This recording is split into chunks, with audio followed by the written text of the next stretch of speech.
जाने अनजाने प्रार्थना बढ़ा रही है अंश की मुसीबतें, दे रही है गौतम का साथ। नमस्कार दोस्तों, स्वागत है आपका आपके अपने चैनल हंग्री स्पिरिट्स में। हंग्री स्पिरिट्स देख रहे सारे दर्शकों का मैं अंजू शर्मा दिल से स्वागत करती हूं। अगर किसी को प्रार्थना से हमदर्दी हो रही है तो मैं ये कहूंगी कि मुझे नहीं हो रही है। मुझे साफ साफ दिख रहा है कि यह प्रार्थना गौतम का ही साथ दे रही है, अल्टीमेटली अपने बच्चे के पिता का ही साथ दे रही है और अंश की मुसीबतों को बढ़ा रही है। इस बात को मैं प्रूव करूंगी प्रार्थना की ही बातों से, जो प्रार्थना ने पिछले समय में कही। चलिए चर्चा करते हैं। पहले वही निवेदन, जिन्होंने अभी तक चैनल को सब्सक्राइब नहीं किया है कर लीजिए। साथ में दोस्तों बेल आइकॉन दबाइएगा ताकि आपको हमारे वीडियोस के नोटिफिकेशन मिलते रहें। आज मैं अंश को पूरी तरह से क्लीन चिट दूंगी दोस्तों। क्यों दूंगी इसको भी आपको समझ में आ जाएगा जब मैं इस वीडियो के डिटेल में जाऊंगी।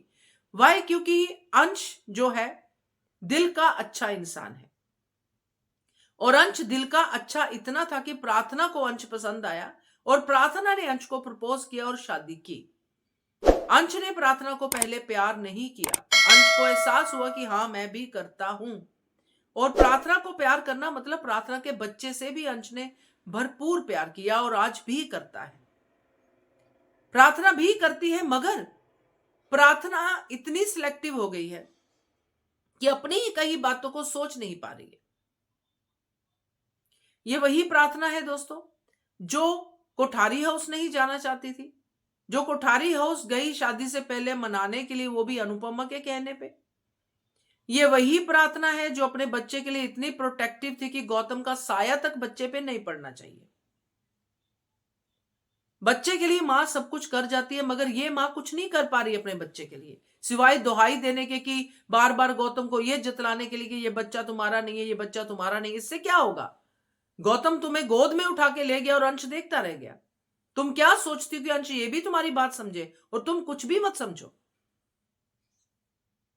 तुमने खुद अंश को कहा कि हम यहां से चलते हैं।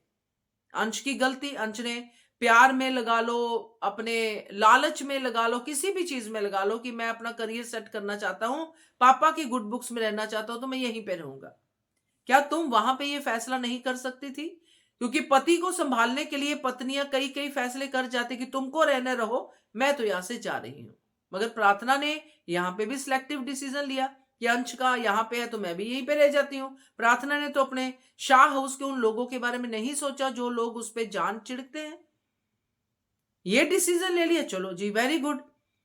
वहां से आने के बाद ये जो अपना ख्याति है आर्य नारायण करके प्रार्थना की पूरी सेवा कर रही है, प्रार्थना के बच्चे का पूरा ध्यान रख रही है। प्रार्थना को डर लग रहा है, फिर भी प्रार्थना यहां पे रही। प्रार्थना नहीं गई अपने घर, घर से बाहर ही बाहर वो चली गई कोठारी हाउस में।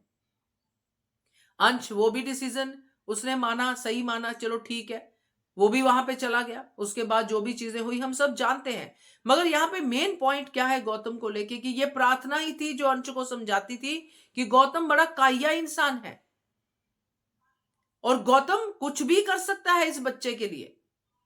तो आज क्या प्रार्थना की आंखों पे पट्टी बंधी हुई थी, या इससे पहले पट्टी बंधी हुई थी जब अंश को धक्के मार के घर से निकाल दिया गया गौतम की वजह से? तब क्या प्रार्थना की आंखों पे पट्टी बंधी हुई थी और प्रार्थना ने कहा कि अंश ने मुझे धक्का दिया? तब क्या प्रार्थना को अंश का प्यार याद नहीं आया कि जो इतना प्यार करता है वो धक्का कैसे दे सकता है?